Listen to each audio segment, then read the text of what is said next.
हम अब कंडेंसर की बारे में अध्ययन करेंगे। कंडेंसर जो कि हमारा एक बहुत ही इम्पोर्टेंट टॉपिक है।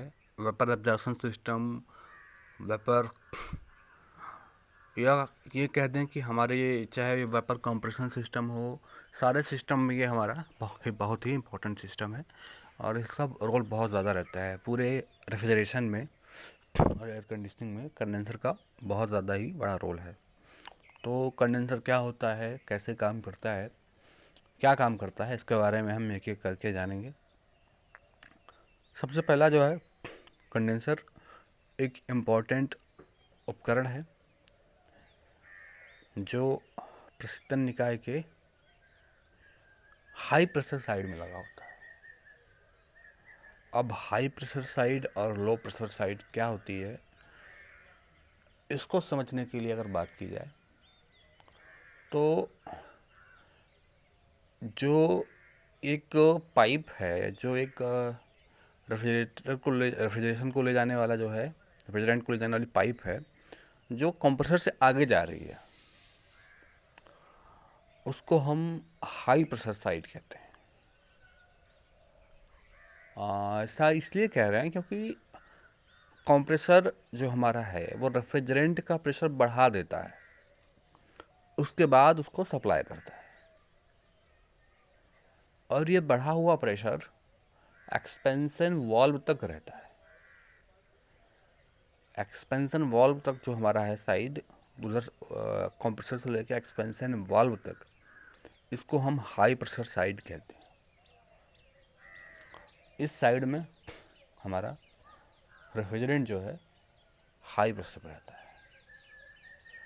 अब अगर लो प्रेशर साइड की बात करें तो हमारा लो प्रेशर साइड होता है एक्सपेंशन वाल्व से लेके और पुनः कंप्रेसर तक, यानी कंप्रेसर में पहुंचने तक हमारे रेफ्रिजरेंट का जो प्रेशर है वो लो ही रहता है, तो उसको हम लो प्रेशर साइड बोलते हैं। तो जो हमारा रेफ्रिजरेट कंडेंसर है ये हमारा हाई प्रेशर साइड में लगा रहता है। इसका जो मेन फंक्शन है वो कंप्रेसर से निकलने वाले हॉट रेफ्रिजरेंट वेपर से हीट को एक्सट्रैक्ट करना, यानी कंप्रेसर से आने वाले, संपीड़क से आने वाले गर्म प्रशीतक, हॉट प्रशीतक, गर्म प्रशीतक वाष्प यानी हॉट रेफ्रिजरेंट वेपर से हीट का निष्कासन करना, रिमूव करना हीट को। जो हमारा हॉट रेफ्रिजरेंट वेपर है वो इवेपोरेटर यानी वाष्पित्र में उष्मा को अवशोषित करता है तथा कंप्रेसर को दी गई यांत्रिक ऊर्जा के समतुल्य उष्मा का भी इसमें योग होता है। यानी जो हमारे रेफ्रिजरेंट है उसमें जो हीट आ रही है वो पहली तो इवेपोरेटर से आ रही है, दूसरी जो उष्मा जुड़ रही है उसमें वो हमारी जुड़ती है, जो मैकेनिकल एनर्जी हम प्रोवाइड कर रहे हैं कंप्रेसर को, तो ये इन दोनों का योग होती है कि मतलब इवेपोरेटर से एनर्जी आ रही है और आगे फिर कंप्रेसर से भी एनर्जी आ रही है उसमें। संपीड़क में उच्च ताप यानी हाई प्रेशर वेपर प्रशीतक सबसे पहले अपनी उष्मा कंडेंसर में लगी ट्यूब्स की दीवारों को ट्रांसफ़र करता है। जैसे ही हमारा रेफ्रिजरेंट कंडेंसर के अंदर इंटर करता है तो जो कंडेंसर में ट्यूब्स लगे हुए हैं, वॉल्स, जो ट्यूब है उसके कांटेक्ट में आता है और ट्यूब्स ठंडे होते हैं तो वो ट्यूब्स को अपनी उष्मा प्रदान करता है। फिर ये उष्मा, ये हीट ट्यूब से कूलिंग मीडियम को ट्रांसफ़र कर दी जाती है। कूलिंग मीडियम एयर, वाटर या फिर दोनों का मिश्रण हो सकता है। किसी भी रेफ्रिजरेशन सिस्टम के लिए कंडेंसर का चयन निकाय यानी सिस्टम की कैपेसिटी,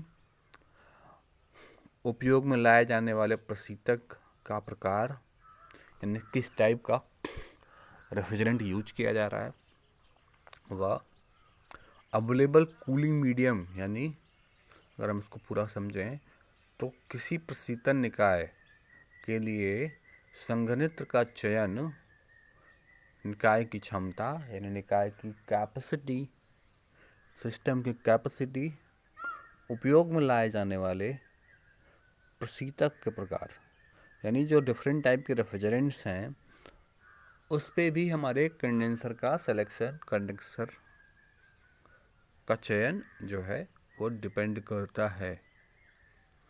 और अगला है जो अवेलेबल कूलिंग माध्यम है यानी जो भी मीडियम है हमारा वो कैसे कौन सा है, वो कंडेंसर से कितनी ऊष्मा निकाल रहा है इस पे भी डिपेंड करता है। अब हम कंडेंसर की जो बेसिक थ्योरी थी इसको हमने समझा, इसमें हम फिर से एक बार रिवाइज कर देते हैं। कंडेंसर जो कि हमारा हाई प्रेशर साइड में लगा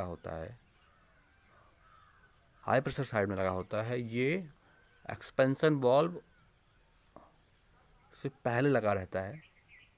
इसका जो मेन प्रोसेस है ये कंप्रेसर से आने वाले या हाई प्रेशर वेपर को ठंडा करता है, उसकी एनर्जी लूज करता है।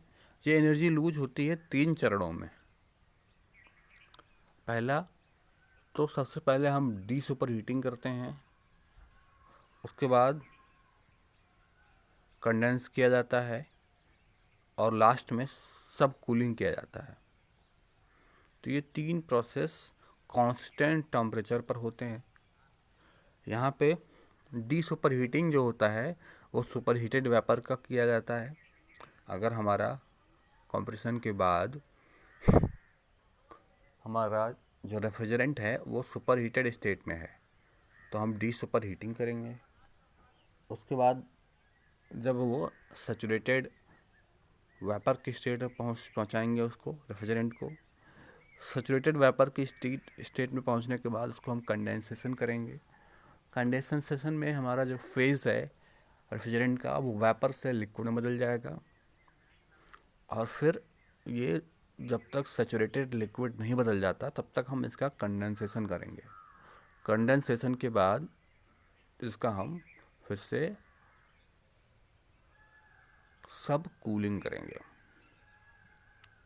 तो ये हमारा कुछ जो एक ब्रीफ इंट्रोडक्शन था हमारे कंडेंसर का, कंडेंसर क्या होता है, कैसे इसके टाइप, इसकी वर्किंग हम अगले वीडियोस में कवर अप करेंगे कि कैसे ये आगे कवर अप करेंगे, कैसे ये इस पे काम हो रहा है, क्या चीज़ें हो रही हैं, क्या सिस्टम है इसका। और अभी के लिए थैंक यू।